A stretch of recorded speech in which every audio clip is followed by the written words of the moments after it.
ഇന്നത്തെ പ്രധാന വാർത്തകൾ. ലൈംഗിക പീഡന കേസിൽ നടൻ സിദ്ദീഖിന്റെ മുൻകൂർ ജാമ്യം ഹൈക്കോടതി തള്ളി.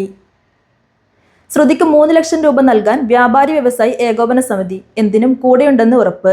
ജൻസന്റെ ആഗ്രഹം പോലെ ശ്രുതിക്ക് വീടൊരുങ്ങുന്നു. ധനസഹായം നൽകി വ്യവസായി ബോബി ചെമ്മണ്ണൂർ.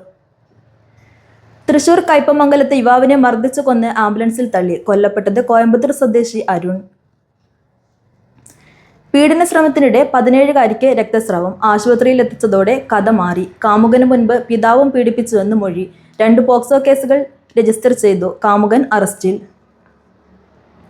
മുഖ്യമന്ത്രി പിണറായി വിജയനെതിരെ രൂക്ഷ വിമർശനങ്ങളുമായി സമസ്ത മുഖപത്രം.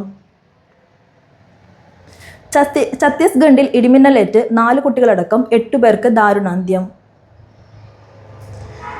പൂരം റിപ്പോർട്ടിൽ DGPക്ക് വിയോജിപ്പ്. വനം വകുപ്പാണ് പ്രശ്നങ്ങളെല്ലാം തുടങ്ങിവെച്ചതെന്ന് പാറമേക്കാവ് ദേവസ്വം സെക്രട്ടറി. ശിരൂരിൽ കനത്ത മഴ. തെരച്ചിൽ ഇതുവരെ തുടങ്ങിയില്ല.